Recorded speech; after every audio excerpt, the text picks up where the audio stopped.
বদরের ময়দানে এই পাশে কোরাইশ, এই পাশে মুসলমানেরা। বিশ্বনবী জালাময়ী ভাষণ দিলেন, তোমরা দেখতে পাচ্ছ এটা বদরের ময়দান না, এটা আল্লাহর জান্নাত, ওই জান্নাতের দিকে ছোট। বিশ্বনবীর কথা শোনা মাত্র সাইয়েদনা উমাইর ইবনুল হুমাম বললেন বাখ বাখ, মানে চমৎকার। বিশ্বনবী বললেন মা ইয়াহমিলুকা আলা কওলিকা বাখ বাখ ইয়া উমাইর, আমার এই কথা শুনে তুমি কেন বললা বাখ বাখ?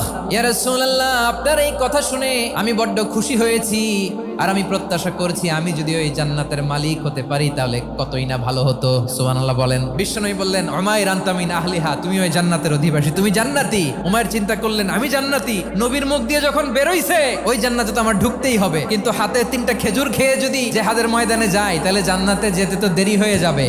এই চিন্তা আসা মাত্রই খেজুর 3টাকে তিনি ছুঁড়ে মারলেন, তলোয়ার বের করে আল্লাহু আকবার বলে বদরের ময়দানে ঝাঁপিয়ে পড়লেন। আল্লাহর শত্রুদেরকে কচুকাটা করে এক পর্যায়ে শাহাদাতের সুধা পেয়ে নিজেও জান্নাতি হয়ে গেলেন। পড়েন সুবহানাল্লাহ।